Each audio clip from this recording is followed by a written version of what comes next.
Good afternoon, everyone. Hope everyone's well. We'll kick off with the As Live section, then we'll go into a 10:30 embargo UK tonight. If you've got your headsets, there may be a couple of questions in English and Spanish, so if you need that top of the language, please do put your headsets on. If we're all ready, we'll kick off with Alex from the BBC.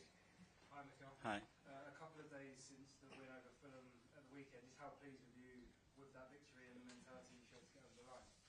Well, very happy, obviously, and especially after international breaks, when you know that you have to again align and regroup everybody, and you could tell that in the first 10 minutes that we were a bit still getting that rhythm. But afterwards, I think watching the game back, that we decided to win the game. There are things to improve, but we take the win and we move on now for the Champions League match. And just a question on fitness. Pierre Hincapié trained before the match against Fulham, but wasn't in the squad, so on the pitch earlier. Is he available for tomorrow? Yeah, he will be available, and I think that game came a bit too early for him, so he had another 2 very good sessions, and now he's ready to go. Coming up against Diego Simeone tomorrow, either one of the world's best managers. How highly do you rate him? Well, at the highest level. I mean, I think what he's done since he got to Atletico has been outstanding. Not only what he have achieved, but the way he's done it. I think the identity that he has created to the club, to the team, the spirit, I think they are very simple and clear to identify, and that's because the manager is very much them. And that's extremely difficult to achieve for a short period of time, and to do it for 14 years, I think he's been there now. It's something incredible, so yeah, a pleasure to meet him. After the match, there was a picture that went around of William Saliba on the team coach, already watching Atletico Madrid. How did that come about, and how pleased you see if players already turning on to the next fixture? Very pleased, because I didn't encourage it. So it came from them, and that's the most powerful thing, that a game finishes, the job is done, and we've done it, but now, okay, what's next, and what's the next challenge, what's the next opportunity? And we know that it's going to be a really tough one, so the earlier we start to think about it and prepare, the better. So I love that initiative from the players, and it tells you how much they want it, and how focused they are in what is next. Dharmesh from Sky. Hi. You mentioned Diego Simeone there, approaching 14 years. You're approaching 6 years at Arsenal. Do you look at Simeone as maybe an inspiration and maybe something that you'd like to do at this club? Well, obviously there is someone that I look up to and learn from it in many situations. And what is for me outstanding is his passion. I think for how long he's been in the game and in the same club with the same players, how you still have that handle and that capacity to transmit such an energy and willingness to win. And then, yeah, it's a very tough environment that we live in, and to keep convincing players, you have to be extraordinarily well. I don't know him personally, but everything that I heard about him is that he is so good at doing that. That's the reason, one of the reasons why you are able to sustain at that level. He's been linked with the Premier League on numerous occasions. Is he someone you'd like to see come to the Premier League? He's going to get tougher. We have enough and super good managers here, so I don't know. That will be completely up to him. If one day he wants to experience that, what I can say is that what I've seen, and after analyzing the team, how well they are coached. Just reflecting on your last 3 games in the Premier League, there's 1 point from those 3 games last season. You've got 9 out of 9 this time. What's changed, and what lessons have you learned, not just from those games, but from last season? Well, we have to obviously get as much information as we can and understand the reasons why we dropped at some points there, and then try to implement them. But to be fair, sometimes from a draw to a win, there are details and things that have to go your way. But it's true that the team shows a different kind of maturity, threat, and probably conviction at this stage, but it's still very early. We have to do it now for another 30 games, and that's going to be the objective. You say it's very early. The bookies have already made you the favourites for the title. Do you embrace that, and do you think you are the favourites now? The only thing that I embrace is when I see the team, the energy, the temperature, the commitment, and the quality that they can deliver, that it gives me that conviction that we can go all the way. But that's it. That's just a feeling that the next day you have to prove it, the next training session you have to prove it, and nothing else, and we cannot be busy thinking about those topics. Thank you. Simon Standard. Okay, just on carrying on with Simeone, when you started here, did you look at the way Atletico, how he sort of moulded the club's culture and his image, and you took from that something you wanted to do when you tried to mould the culture here? No, I think I got that done more through my experiences and my beliefs, and especially my understanding of Arsenal and this football club I am experiencing here, because I think to put different contexts to this one, it's extremely difficult, and at the end I think you have to be authentic to your belief, your way of dealing with people, especially, which is the most important thing when you talk about culture, and slowly, yeah, you have an idea and you have to, after through that, sometimes change a little bit the trajectory to understand what is the best for the club. I just wanted to ask you one on the defence. Obviously the numbers have been incredible this season. We've seen Gabriel Heinze, who joined in the summer. We see a lot in the warm-ups and working with the defenders, very animated. What's he sort of brought to the defence this season, and what is he like as a coach that he's added to your setup this year?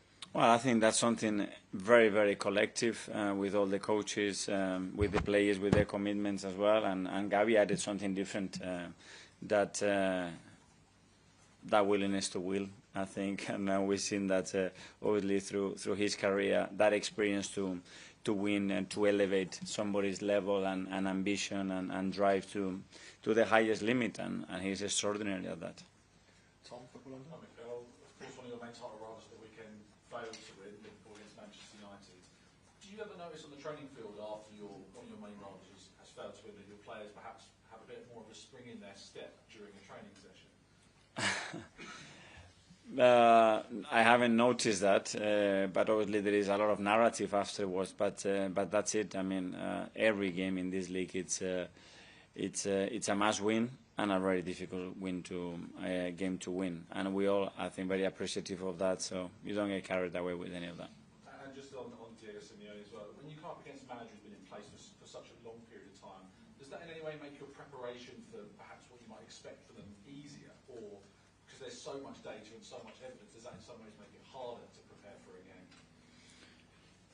Well, on this one, I think the hardest thing is the time that you have, basically a day when you can't really do much to prepare that. Obviously, understanding and the time that we have spent to analyze them and understand that. They have evolved as well for the team that they were probably a year ago to now, and how they can change as well in relation to the context of the match, which is something very specific for this team. And in order to after prepare the best way, yeah, you want to give them everything, but how you're able to simplify the information and make it as concrete, as clear as possible for being in the best position to implement what we want to do tomorrow. Ken, GSDN. Hi, Mikel. Hi. Can you just give us an insight into what makes Diego Simeone's team so difficult to play against and break down? Well, first of all, the willingness to win. You can sense that in every single ball, in every single yard, the way they play. So it's about how they compete, and then after how they play. And I think there are two very different things. And in order to after analyze what they are, yeah, the level of organization is really high. The level of discipline is really high. And then they have acquired a lot of talent throughout the years that are very specific for the needs and the way they want to play, and they are very, very, very good at exploiting those opportunities. As Garmish said, he has been linked with a move to the Premier League for years. I mean, do you think he could be successful? Do you think what he does in Spain in the Champions League could work in England? Well, if he works in the Champions League, which is the highest competition in Europe, he can do it anywhere. And I don't know, you have to come here and try it and feel it, but I'm very sure that his know-how is unbelievable, and his character and willingness would take him anywhere, I think. And just finally for me, obviously the set-piece record improved again at Fulham. Can you just talk a bit about the work that goes into maintaining that threat? Because you've been good at it. It's not a fluke. It's been 2 to 3 years where new routines come, the unpredictability is always there. Can you just talk a bit about the work that goes into maintaining that over such a long period? Well, keep evolving and keep improving. It's a system that when you put it in place, the system has to learn every single day, every single game to become better. And And that's in relation to the players that we have and what we learn from ourselves, and as well what we learn from the opposition, and try to be as consistent as possible. And in order to do that, you have to give importance to certain topic to become really important. And we try to do that in the way that we share the time and the focus in game preparation, and then is delivery. Yes, I'm better now. Hi, Mikel. With Gabriel Heinz, you just said before about his willingness to win, and he's obviously won a lot of tasks in his playing career. In the drills, he's often one-on-one with the players before and after the games. What does he kind of bring to the table in terms of one-on-one scenarios with players? That experience, I mean, somebody tells you if you do that, you're going to be successful, and you know that he's done it and he's been successful, it's a lot of credibility there. And how the players react to him? He's obviously a very passionate person. Also, I don't know him from what you see. How the players kind of react? It's a question for me. My feeling is that they already love him, which is normal. But the rest of the coaches is the same. They are all very different characters. But the relationship and the bond that we have with the players, I think it's unique, and I think that's something very, very powerful in a team. Okay, I think we'll take a few questions in Spanish now. Spanish in the back? Sí. Yeah. Sí, yeah. Yeah. Mikel, ¿qué tal? Hola. Quería preguntarte un poco, traerte un poco hacia el verano de 2024, cuando estaba Mikel Merino entre dos clubes, el Atlético y Arsenal. ¿Cómo conseguís que Mikel al final termine en el Arsenal? No lo sé, yo puedo hablar de lo que intentamos transmitirle a Mikel, de lo que queríamos hacer, del proyecto, del rol que iba a tener con nosotros, y porque creíamos que para él era un lugar ideal donde se iba a sentir feliz y realizado con las calidades que tiene. Luego los demás, obviamente había rumores de muchos equipos, al final tomó la decisión de venir aquí, nosotros felices. ¿Por ejemplo, le llamaste personalmente para que viniera con vosotros? Yo siempre intento conocer todo sobre el jugador, no solo eso, sino su entorno también, pero creo que igual que yo, todos los entrenadores. Hola. Me gustaría preguntarte por Gabriel Magalhães, porque no hay jugador con tantos minutos en esta temporada por Arsenal y dos viajes muy largos para él con Brasil. Llegó, jugó contra Fulham. ¿Qué rol, qué papel también de liderazgo Gabriel tiene hoy? Bueno, para nosotros es un jugador fundamental, uno de nuestros capitanes, y creo que se lo ha ganado a pulso. Creo que hay un ejemplo muy bueno, aparte de los viajes que hizo y del esfuerzo que hizo para estar el día del Fulham en las mejores condiciones, que empezó el partido sin ser su mejor versión.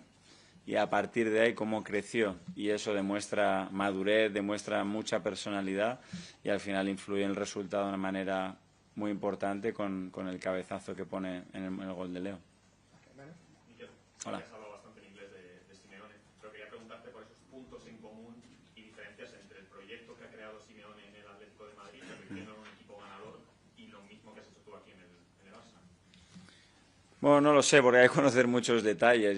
La percepción mía es de admiración y el nivel de consistencia a nivel de resultados, de identidad, de trabajo, lo que transmite tanto el club como el equipo durante tantos años, algo de una dificultad tremenda, y me imagino porque él es muy bueno, porque estará rodeado de gente muy buena alrededor, y porque al final ha inculcado dentro del club esa mentalidad que se sostiene en el tiempo. Hola, Mikel. Hola. Javier Peña de Inteligencia F. Llegáis líderes, solo 3 goles encajados en Premier, en Champions también no habéis encajado goles. En toda la temporada habéis perdido una vez contra el Liverpool. No sé si el equipo llega en el mejor momento para acercarse al Atlético. Bueno, creo que estamos en un momento bueno, pero luego vamos a enfrentarnos a otro rival que nos va a exigir muchísimo, y mañana vamos a tener que demostrar que estamos en el mejor momento. Y al final esto va de lo que viene después.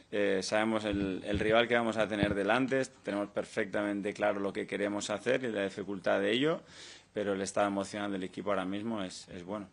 Okay, last two in this section. Firstly, we've got passes. ¿Qué tal, Mikel? Hola. Desde Televisión, preguntarte, entendiendo que Atlético Madrid es un colectivo y que tal vez desde el envío anímico cambió a partir del derbi, pero un jugador relevante, y no hay que ser brujo, pero Julián Álvarez. ¿Qué nos puede decir un futbolista como Julián Álvarez que está dando un nivel superlativo para aparecer en esta temporada en específico?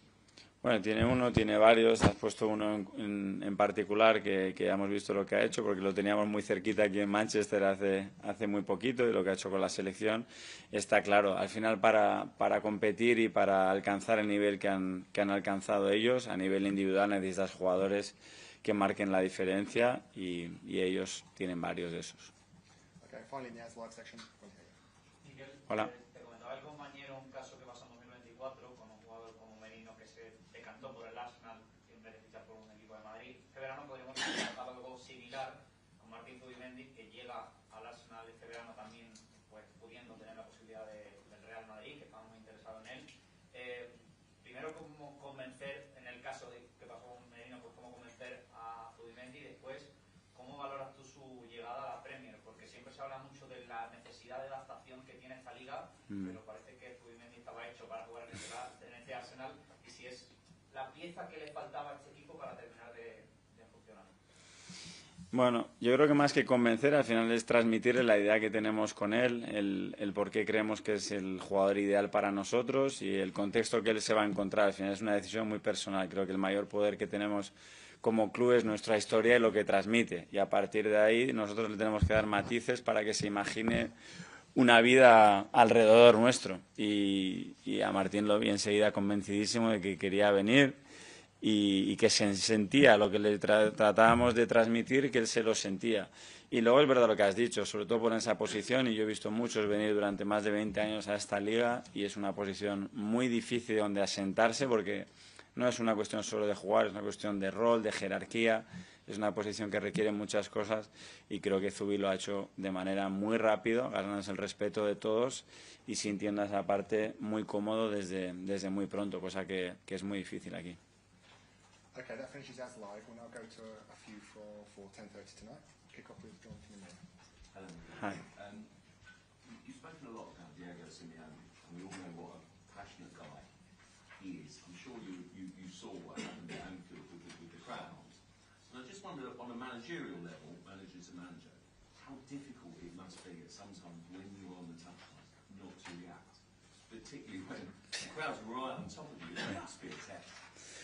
It is as well, because you are defending your club and your players, and you know that small details can define at the end whether you win a match or not, and we are there living it with high emotions and very difficult to control. And you see sometimes when we get really upset, sometimes really high, we start to run with our players and celebrating goals. I think it's something natural. I think it has to be understood when it's done in a respectful way, as always. And from my experience, I think over the years, try to be a little bit calmer, but there are moments that obviously is not easy. We know also what a passionate guy you are, as you say, just then. Has that arguably been one of your toughest challenges to actually, I mean, you're known as being quite sensible on the touchline in the most respectful way, but equally, has that been one of the hardest things about keeping it together? Yeah, especially the side that it doesn't give you much and it can take things to you or for the team, especially when you react in a way that is not necessarily good. I think we have a responsibility as well to lead with an example, and sometimes I've done it. I've made mistakes on that, so try to learn from there and try to not to do them again. Dave? I wanted to talk to you about Simeone. Actually, you mentioned the clear identity that his team have got. I just wonder, in your own words, if you can expand a little bit on what that identity means to you. Well, if I have to use it in very words, it's the willingness to win, you know, and then after that drives everything. Probably their methodology, the way they live, the way they behave, the way they act in everything, and the purpose that they have, which is at the end to win. And they find a way to do it, and they change a lot of players, and they change, and the competition in Spain has increased, and they have two very big clubs, and they've always been there. And that's something that is driven by their mentality and their passion. And after that, yeah, there are specific things in the way, in my opinion, that he sees the game and he tries to encourage his teams to play that are more specific. But the main thing, I think, I would say is that. I would also say, just listening to you talk about this Atletico team and Simeone, you could almost be talking about your own team. Is that a fair comment? Do you see that parallel to what you're saying about him and what you see with your own team? I don't know. I don't know from the outside. I'm just looking from my side. I don't have the detail there. Well, they have won as well some major trophies. They've been in Champions League finals. They have made other steps there when it was really important.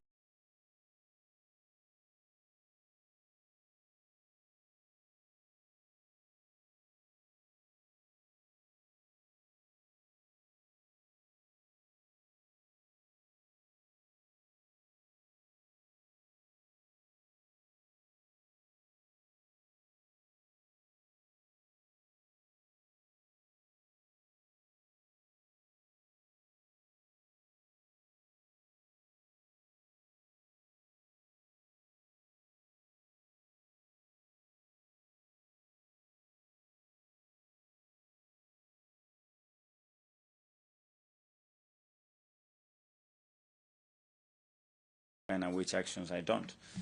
Because the one that you don't want in the Premier League, in the Champions League, is enough to lose a match or to concede a goal. And then, rely on them and have very good players, very important.